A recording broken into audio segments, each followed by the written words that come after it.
What's up, y'all? I just want to come on here, chop it up with you guys. When you have an idea but no money or help in putting it together, what would you do first to get started? The first thing I would get started, I would evaluate my resources, right? I would really ask myself, do I really need money to get started? You know what I'm saying? So I would ask myself that question. And if the question is yes, then, I would find ways to raise capital for that. Whether that be, go volunteering somewhere, whether that be, doing something else to raise money for it. When I first started RehabTime, because if you're in business, and this is, the world's like, you need money to live, water cost, anything costs. So especially when you have a company, and you're in business, whether it's a nonprofit or not, it takes funds, like I have to book venues, I have to travel, all these things. And when I started RehabTime, my way of income as far as for the company was T-shirts. That was my way. It wasn't much, but I took what I had and, I just stayed consistent with it. And I reinvested in the company.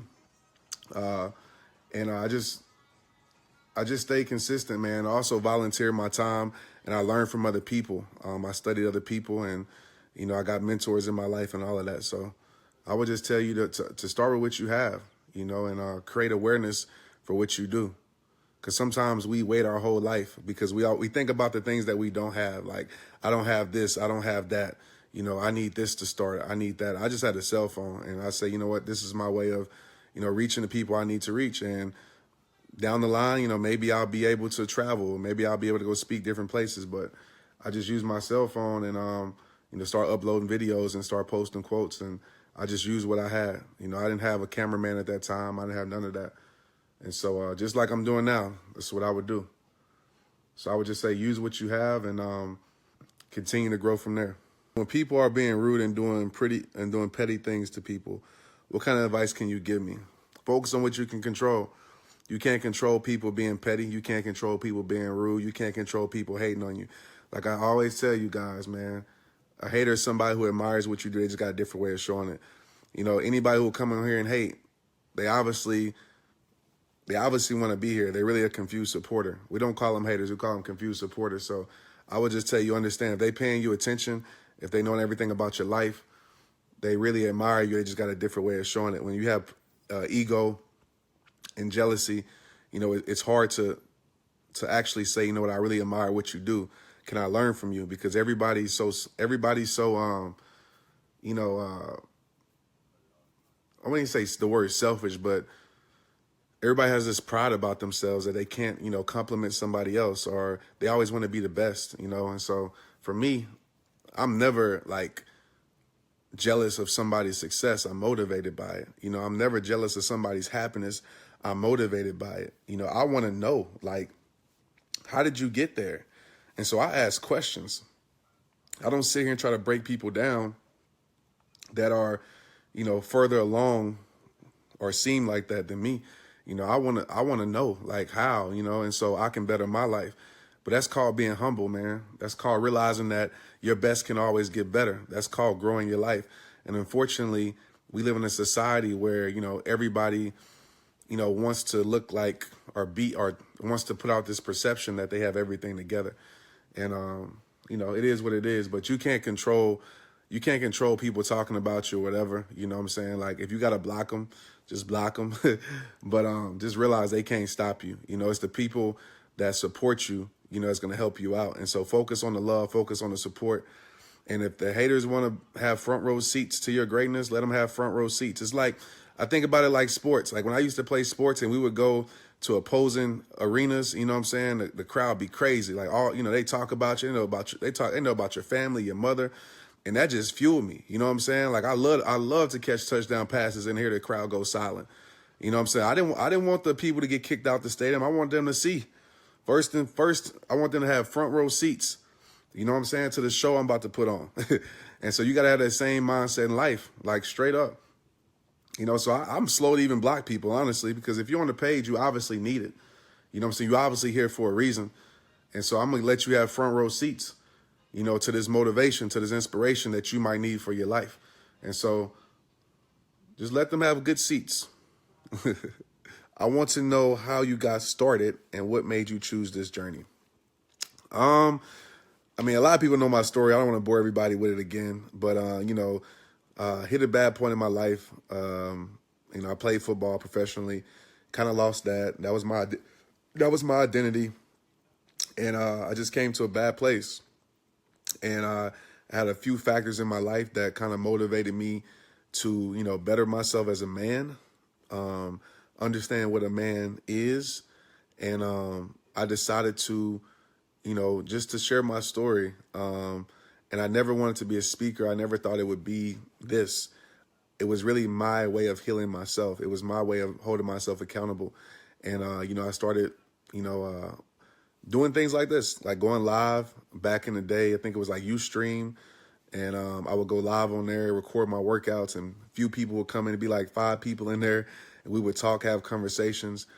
And it just kind of grew from there. And I realized that, I was called to do this. I realized that my story had power to help other people out there struggle, to give some hope to people, because I didn't want people to feel like I felt, and I know that feeling where it just feels like, it's nothing, like it's like life is pointless, like, it's over, like this chapter was it, why should I keep going? And I wanted to be that voice for people, to tell them, nah, like you can, like, just because this chapter ended doesn't mean your life is going to end. And it's hard to believe it at times, but you got to find the strength to turn the page and, write your story, with God's lead. What do you do when your life is at rock bottom? No one's around to help pick up the pieces or help the family, or what do we do? Tired of struggling. Struggling is real. I would first tell you to, as a man of faith, I would definitely tell you to strengthen your relationship with Christ. When I hit my rock bottom, like, it humbled me. It wasn't, even the people that could have helped me, I didn't want them to know I was struggling. So it was like I was alone, right? I had too much pride to say I need help, I'm struggling, because I thought that wasn't the man thing to do, even though that's totally wrong. But at that point, I was like, I'm a man. I don't need nobody's help. I can't tell nobody that I'm struggling. I can't tell nobody that I'm weak. And so it was like, even if people wanted to help me, I wouldn't allow them to help me. But the people I thought would even reach out didn't. Some of the people, should I say. So I realized at that point, all I had was God. And I just got into his word more. I placed myself in better environments. And I gave it a new meaning. I just started telling myself that this is not going to be the end of my life. Like, I didn't know where life was going to go, but I just told myself, like, I'm going to believe that there's better. This is not weakness no more. This is strength. This is going to build something incredible. Like, I'm going to let this moment, this rock bottom, be the turning point of my life, be the part in the story where my life changed forever. And I'm going to let these downs, as I said earlier in my live earlier today, I'm going to let the downs, influence me and inspire me to turn my life around. And so really it's just the meanings that I started to give things, and I started to realize with my focus, like, I stopped focusing on the negative. I always say perspective, right? My perspective now became my power, and I stopped measuring my life. I stopped judging myself. I opened up my life. I opened up my story. I talked about my problems. I talked about my issues, and it was healing to me. It was healing to me. So I would just tell you, don't count yourself out. Like, really, don't count yourself out, and just believe that God will send people in your life that will speak into your life, that will help your life, and just appreciate life. Like, at that moment, I went from being depressed. I went from being angry, and at that moment, I found appreciation. I was focusing on the wrong things. And when I looked around, I had a lot to be thankful for. But when you're focusing on things that you think that you're missing in life, that, when you're focusing on the negative, it's hard to appreciate. It's hard to see the things in life that really matter. And the things that really mattered for me wasn't material things anymore. It wasn't status anymore. It wasn't fame anymore. It was none of that. It was the things that couldn't be bought. It was the priceless things in my life. So I started to appreciate and just be thankful. Like, be thankful that I have, life. Be thankful every day I can wake up, even though what I was waking up to wasn't, the life that I necessarily wanted. But I was just thankful that I was able to wake up another opportunity. So I just changed my mindset. I just totally changed my mindset. And I have that mindset to this day. And that doesn't mean I don't go through hard times. It doesn't mean that I don't go through doubts. It doesn't mean I don't experience fear, that I don't struggle. But I don't stay there. That's the difference. And I allow the situations to make me stronger. So, yeah, I hope that helped a little bit. You just got to believe. You got to get in God's word. You got to know, he has a plan for your life. And it's not about understanding God. It's not about understanding his plan, because you never will, because it doesn't make sense until, until the harvest takes place in your life. But you have to go through different seasons of your life. I feel like different paths, so different seeds can be planted. And so when it's time, the harvest for your life will be right. And so, yeah, those scriptures, Jeremiah 29:11, carried me through. I mean, that's the one that really, really carried me through. It changed my life, because I held on to that. Of course, God's word, all his word is great, but that scripture is something I really held on to. And I kept reminding myself every single day.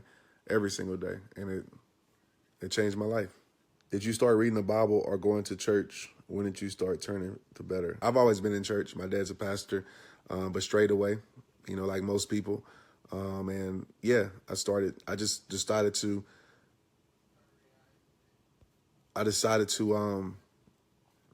really build a relationship for myself.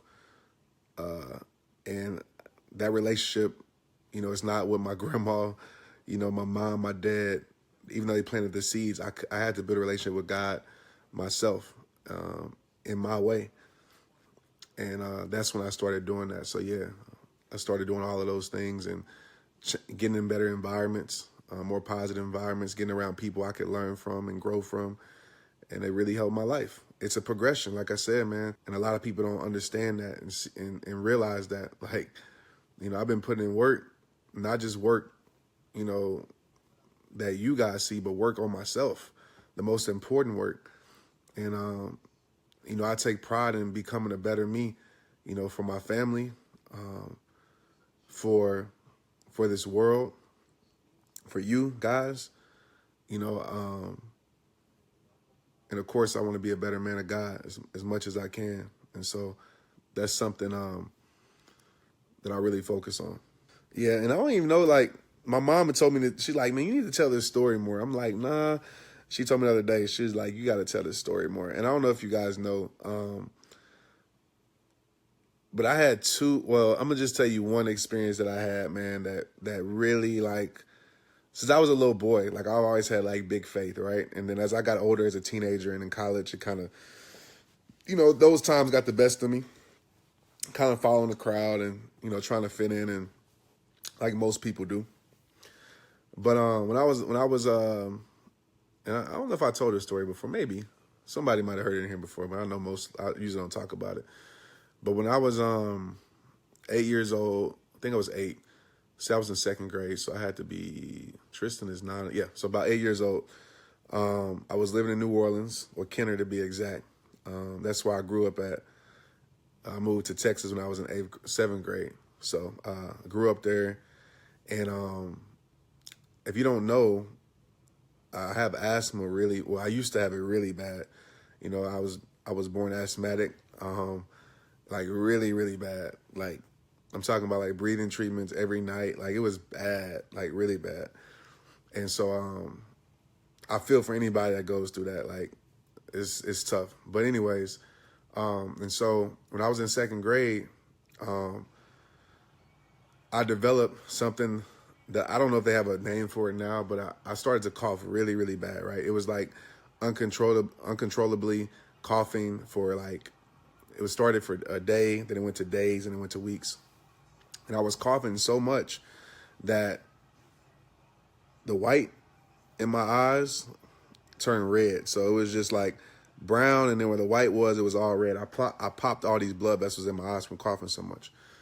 So even I was getting bullied at school at that time. Like, they would call me like demon boy, all of that type of stuff. So I understand bullying too. And so anyways, my mom took me to one of her friends' house. She's actually passed away, and she was a strong woman of God.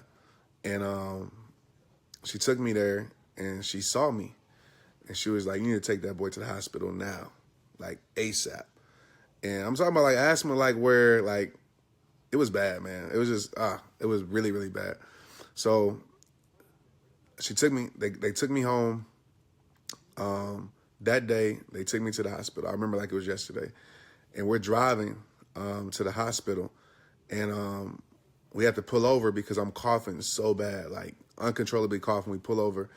I don't know if I threw up or whatever. Anyways, we get back in the car. We drive to downtown New Orleans Children's Hospital. We pull up in there, and we go to the emergency room. They put me in ICU. They hook me up, and literally, and I'm skipping some things. So I don't want to talk about this all night. But literally, I'm on the hospital bed, and there's this guy. It's this guy, and his son had got shot. I think with a BB gun or something. And his son had got shot, and my mom had made friends with him. My dad, like they'd been talking, whatever. And so my dad had stepped out. He went outside to take a call, I think, and my mom had stepped out. And as soon as they stepped out, like I stopped breathing. Like I went out. Like I still remember it to this day. I stopped breathing completely. And blessed enough, the guy that we had conversation with, my parents had conversation with, he happened to notice, and he saw me not breathing. And, he called the doctors in there. I think he cussed them out. And they came in there, man, hooked me up and everything. Like, and I went out. Like, I don't remember what happened after that. My mom told me, they had to do whatever to bring me back to life, whatever it may be. And, I stayed in the hospital for weeks after that, man. But I just know, like that's when my faith was really built, even at a young age, man, because, I pretty much experienced death, close to it. And, like, just imagine if if that lady never would have told me to go to the hospital that day, my mom's friend, I wouldn't be here today. You know what I'm saying? Straight up. Like, I know I wouldn't be. And because I stopped breathing literally within 5-10 minutes when we got into the hospital. So about 20 minutes when we got into the hospital. So yeah, man. So I've dealt with a lot, man. Just growing up, there's other stories where I could tell you about, like, went to, with my brain, and they said, like, I wasn't getting a certain amount of blood flow in my brain, all these things, man. So, the enemies definitely tried to take me out plenty of times. But I'm here for a reason and a purpose. And so that's why my faith in God will never waver. My belief in God will never waver. And I know God has called me to give his message in the way he's called me to give it. I'm here to reach people that a lot of people can reach and won't reach. And that's what I care about. I might not fit the mold of how some Christians or whatever want me to be or whatever, but I'm out here to please them, and that's what you got to do with your relationship with God. It's not about pleasing man.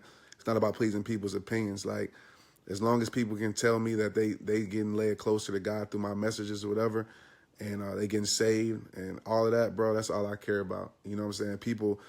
People like saying that they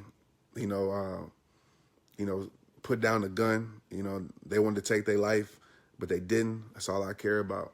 I don't care about people's opinions. I don't, because, they don't know my heart. They don't know why I do what I do.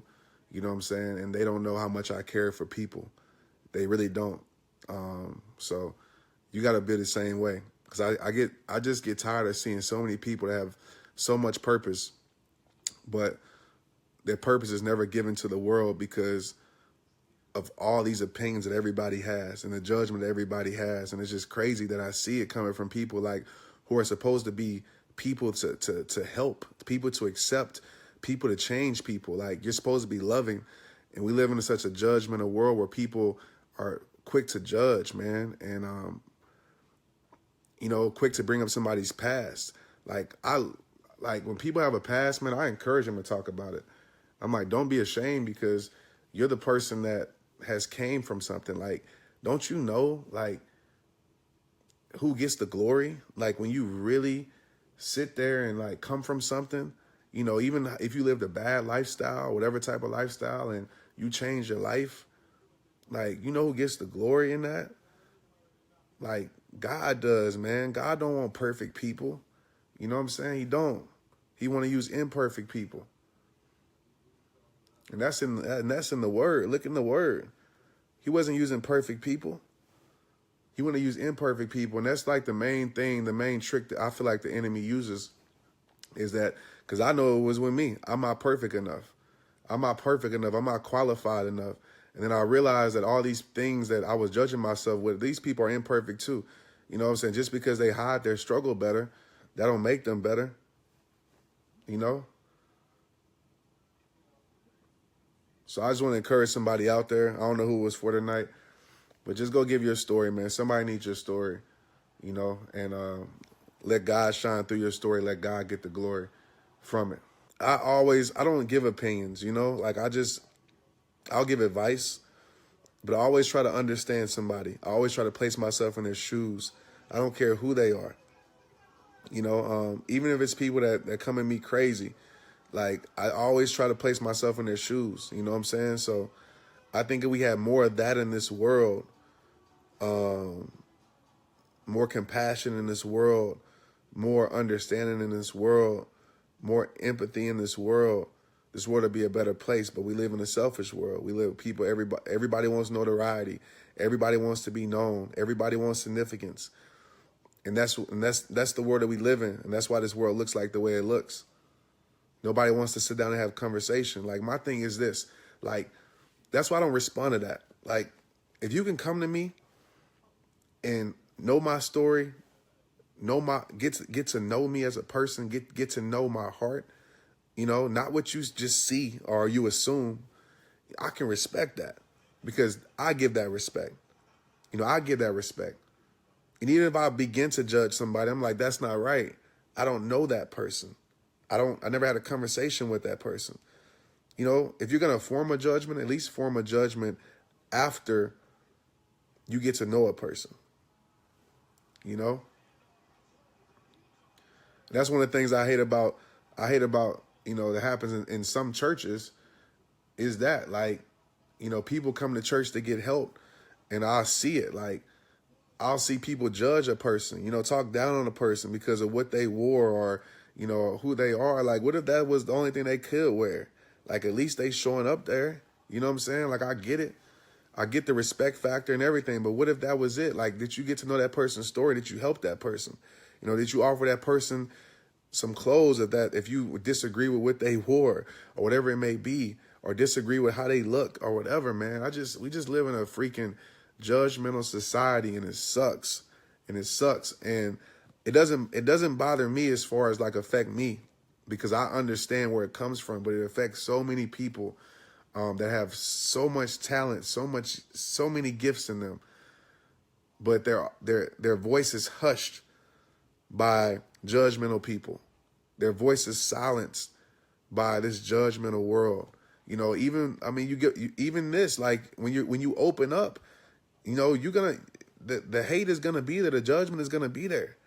It's gonna be there, and so many people never open up because of that. You know, you go on social media, you post something, and you got to deal with people who don't know you at all. You know, never had a conversation with you at all. You know, you got to deal with their opinions and their negative opinions, should I say. I'm not saying that nobody can disagree with you, because that's not life. Disagreement is good. I feel like sometimes it can spark conversation. But a lot of people aren't strong enough to handle that. And so what do? They just silence their voice. I get questions about that every single day, and it breaks my heart. It breaks my heart. And like, I don't want to tell my story. You know, I don't want to be judged. I don't want to tell my story. Like, I feel like people are going to look at me funny and stuff like that. It's like, who cares, man? The only people that's going to look at you like that is insecure people. And you can't let insecure people make you insecure of your life. Because like I said, at the end of the day, when things get real, when you hit your rock bottom, They ain't gonna be there. They ain't gonna be. I care about the people who's gonna be there by my side when I really need somebody to be there. That's what I care about. You know, as far as opinions and things like that. You don't know what somebody's going through. Like, you don't know what somebody's going through. And like, you could, like, if you think about this, you could be, I know this might be kind of extreme, but like, for real though, like, you can be the person who saves somebody's life, or the person who pushes somebody to take their life. Like, think about that. Like, your words could be that, because you don't know what somebody's going through. And so I always try my best to give encouragement, to give love, to give support, even to people I don't know. When I speak to people, you know, you're incredible, you're awesome, you know, have an awesome day. Now, how you doing? You know, you good? It's a great day today. Smile. Because you don't know just how powerful a simple gesture is. You know what I'm saying? You don't know how much a simple hello, a simple, you know, have a nice day. You just don't know what people are going through. And I can tell tons of times and stories where, you know, I've had somebody, you know, message me, and I say something to them back, and they message me a few weeks later and say, you don't know how much I needed that. And I was just like, I just said, you know, I appreciate you. You know, you're incredible. And some people are like, I never heard that before. Or I don't hear that often. Or I hear the opposite all the time. I'm nothing. You know, I'm not going to be nothing. I'm stupid. Like, you don't know what somebody's going through. Just because they smile, just because, you know, they look okay, doesn't mean that behind the scenes, they aren't dying. They aren't being abused or whatever. So get to know somebody. Ending your life, all that does is guarantee that life will not get better. All right? Living life, you have a chance. And just tell yourself, tomorrow's a new day, a new beginning. Don't let yesterday's struggles turn into today's troubles. Don't let yesterday's pain take away today's strength. All right? Use your pain to build you. Yeah, we all have that. We all have we all have that hurt inside of us at times, and that's why it's healthy to be able to talk, to be able to, even if it's just one person that you can confide in. You know, even if it's coming on here, you know, I got the support group that I created on here. You know, people are in there all the time, you know, talking is beautiful and communicating, but it's good to get it out. You know, you don't want to hold things inside. That's one of the things that when I was going through my hard times, like I held everything inside. Like, I didn't want to burden people. I didn't want people to know, like I said, I was a man. I didn't want to seem weak.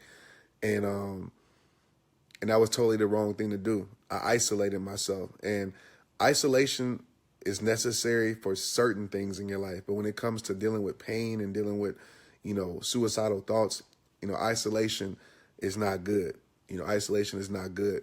So, you know, reach out to someone, you know, You know, I can't answer everybody, but, you know, there's a suicide hotline. I never called it before, but I know that there's one. You know, maybe it's somebody on this feed. You know, maybe it's something that you write on this feed. Maybe it's just somebody that you can find and talk to, you know, that maybe it's a stranger. You know, I've had that. I've had conversations with people that I don't know in certain places, like random places, and talked about life. Like when I go help the homeless, I have conversations with those men and women, and they're great conversations. They give me so much advice, and you will realize that, you know, a lot of people would judge those people, but you realize that you're just a decision away from that. Like, that's the reality of life. Like, anybody can be in those shoes. A decision, a choice. And that's what I learned when I talk to them, is like, it's just a choice. And the choice snowballed, and the choice turned into another choice. And, you know, but it started with a decision. It started with a choice. And, you know, but I've met some of the most inspiring people that don't have much. And like I said, they choose to focus on what matters, and that's life. My girl doesn't show any attention or affection, and it's getting real stressful. I keep talking to her, but she doesn't seem to be listening. What advice would you give? Um, I would first tell you to try to communicate in a way she might understand. Maybe you have. It's just me giving some advice. And if you have, ignore this. But trying to communicate to her. And honestly, only thing you can do is voice what you're feeling, voice what you need. And if she's not giving you that, man, and you keep telling her over and over, the advice I would give you is really, man, you have it's either two choices. Either you settle for that or, you make a change. And hopefully she can progress towards that because, affection, communication in a relationship is everything, And so I'll be praying for your situation, man. But like I told you, I would try to communicate in different ways. I would express how bad you need it, like I would express, if there's anything I can do better, like what am I doing to not make you want to be affectionate? I would take that route and ask questions. And if nothing changes, then, it's only two choices. Either you can make a change or you can accept that that's how it's going to be, So I'll be praying for your situation, man. But yeah, I'm out of here. All right, I appreciate you guys. Let's get it.